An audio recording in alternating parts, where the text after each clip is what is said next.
Well, inflation continues to make the news, but it's more than just the price of everything going up. Now, more recent news shows retailers are stuck with inventory they can't even sell. Now, to make sense of both of these things happening at the same time, I want to welcome in Jonathan McCoy. Thanks for being here again today on this Thursday. It's a pleasure having you here because I learn something new every single time. Well, I feel like you walk in here. Everybody else out there does too. Are consumers reacting to inflation, or how are they reacting to this inflation, and how is that affecting the economy moving forward? Well, I think that we're already starting to see a little bit of a pullback in spending on some of those discretionary items. People are still putting food on the table, obviously making their mortgage payments and things like that. But you start to cut back, especially as you get into the later months of the summer, on things like travel. Transportation costs are obviously high with gas prices and everything. But part of the reason inflation continues to impact even retail products as inventories are high is the retailers are having to pay more money for gas too. Yeah, so like more of the staycations instead of the vacations, and then more just not buying that extra stuff that maybe we don't necessarily need off the retail shelves.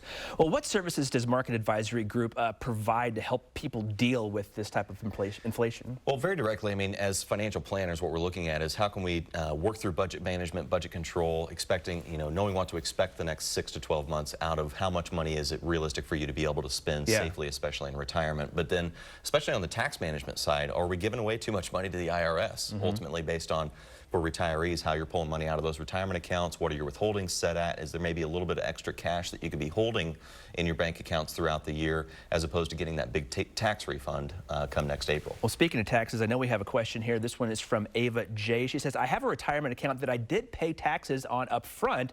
I'm interested in moving this account to my TSP account that I have with my employer. Is this something I can do, and how will the tax situation work? Okay, so wide-ranging question here, but the TSP, for people who don't know, is basically the 401k for federal government employees, called the Thrift Savings Plan. But the TSP specifically does not allow Roth IRA rollovers into the plan. Oh, really? You can contribute to a Roth inside the TSP, but not roll over from an outside plan or IRA into the TSP with Roth contributions in general. So something you have to be careful about with all different employer plans is they've all got different rules. We really have to dig into the plan document, even calling the custodian that plan is held with, to understand what's allowed and what's not allowed. And that one's a federal plan, and I'm sure there's state plans and then private plans, like you said. Yeah, and there's every corporation has different rules. Implications for every single one of them. Exactly. So, well, thank you for your time this morning. Again, I think it's valuable information. If you want to schedule a complimentary consultation and submit your questions, visit askouradvisor.com or call 816-548-2000. They'll take your questions and even meet with you one-on-one free of charge.